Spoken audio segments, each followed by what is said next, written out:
Welcome to Mrs. V's Reading Corner, where you can enjoy books for educational, fun, or even bedtime stories. Please take the time to like this video, comment below with how you enjoyed it, book suggestions, and more. And don't forget to subscribe to my channel to get all the new books that I post first.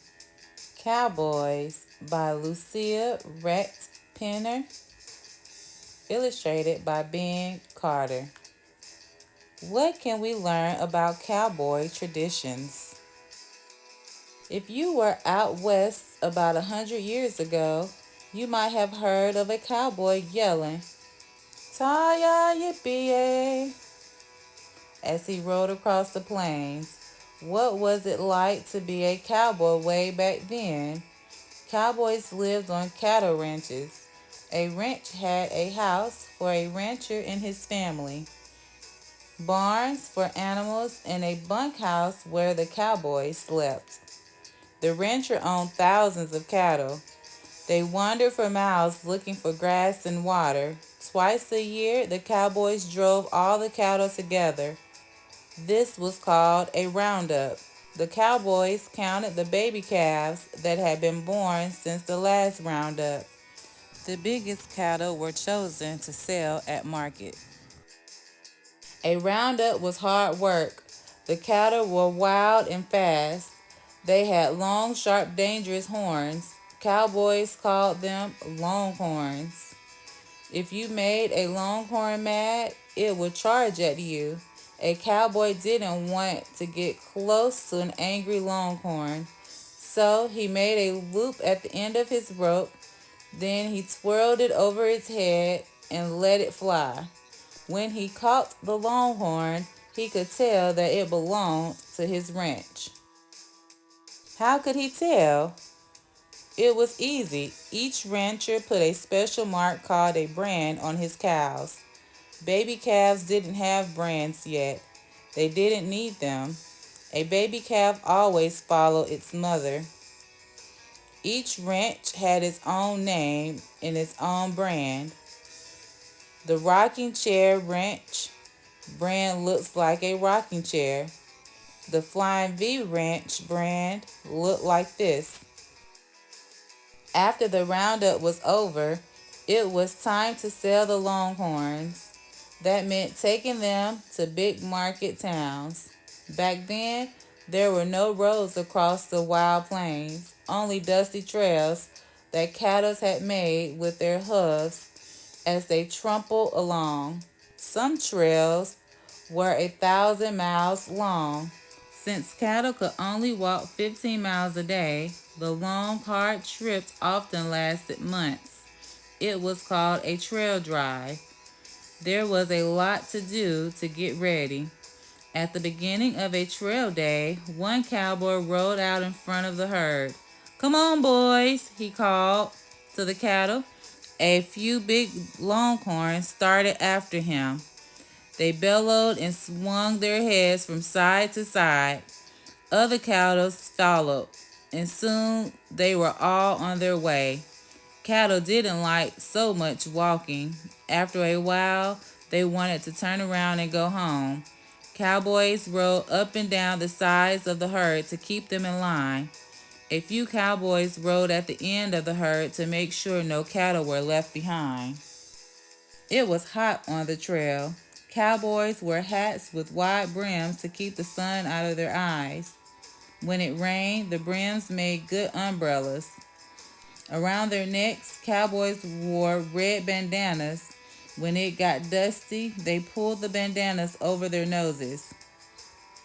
Leather leggings, called chaps, were tied over their pants to keep out thorns and cactus spines. High leather boots kept out dirt and pebbles. Cowboy boots had handles called mule ears. The cowboys grabbed the mule ears to pull their boots on. What else do a cowboy need on his trail? A good horse. Cowboys spent the whole day on horseback. They rode little horses called cow ponies. A good cow pony was fearless. It will cross rough ground in the blackest night. It could swim a deep, wide river. It could crash right through the bushes after a runaway cow. The cowboy had to hold on tight. Every day the herd tramped the hot, dry plains. 2 or 3 big steers were the leaders. They always walked in front. The cowboys got to know them well. They gave them pet names like Old Grumpy and Scarface.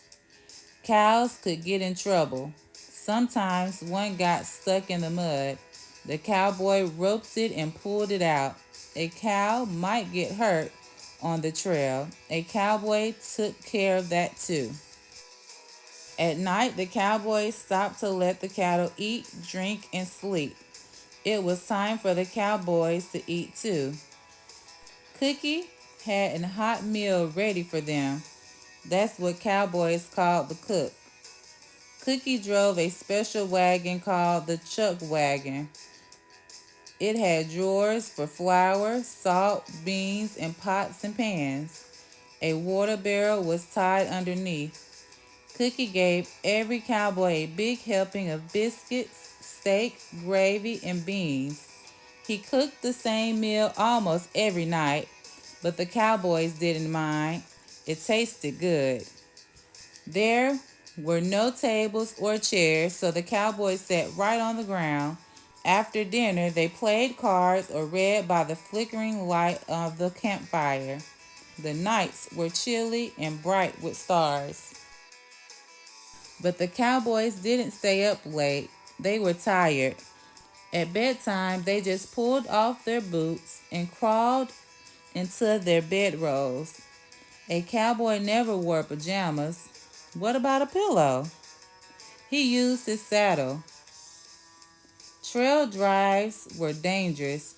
Some things could go wrong. The herd might stampede if there was a loud noise, like a sudden crash of thunder. A stampede was scary. Cattle ran wildly in all directions, rolling their eyes and bellowing with fear. The ground shook under them. The bravest cowboys galloped to the front of the herd. They had to make the leaders turn. They shouted at them and fired their 6-shooters in the air. They tried to make the cattle run in a circle until they calmed down. Sometimes they run into rustlers. A rustler was a cow thief. Rustlers hid behind rocks and jumped out at the cattle to make them stampede. While the cowboys were trying to catch the terrified cattle and calm them down, the rustlers drove off as many as they could. When the herd came to a big river, the cowboys in front galloped right into the river. The cattle plunged in after them.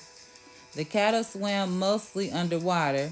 Sometimes the cowboys could only see the tips of their black noses and their long white horns.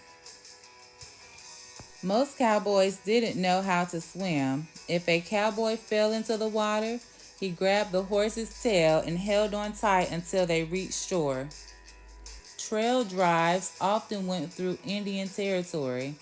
The Indians charged 10 cents a head to let the cattle cross their land. If the cowboys didn't pay, there might be a fight. But usually the money was handed over and the herd plodded on. At last, the noisy, dusty cattle stamped into a market town. The cowboys drove them into pens near the railroad tracks. Then they got their pay. It was time for fun. What do you think most cowboys wanted first? A bath. The barber had a big tub in the back of the shop. For $1, you could soak in soap. A boy kept throwing in pails of hot water. Ah. Next, it was time for a shave, a haircut, and some new clothes. Tonight, the cowboys would sleep in real beds and eat dinner at a real table. They would sing, dance, and have fun with their friends. But soon they would be heading back to Longhorn Country. There would be many more hot days in the saddle. There would be many more cold nights under the stars. Some cattle trails of the Old West. The end.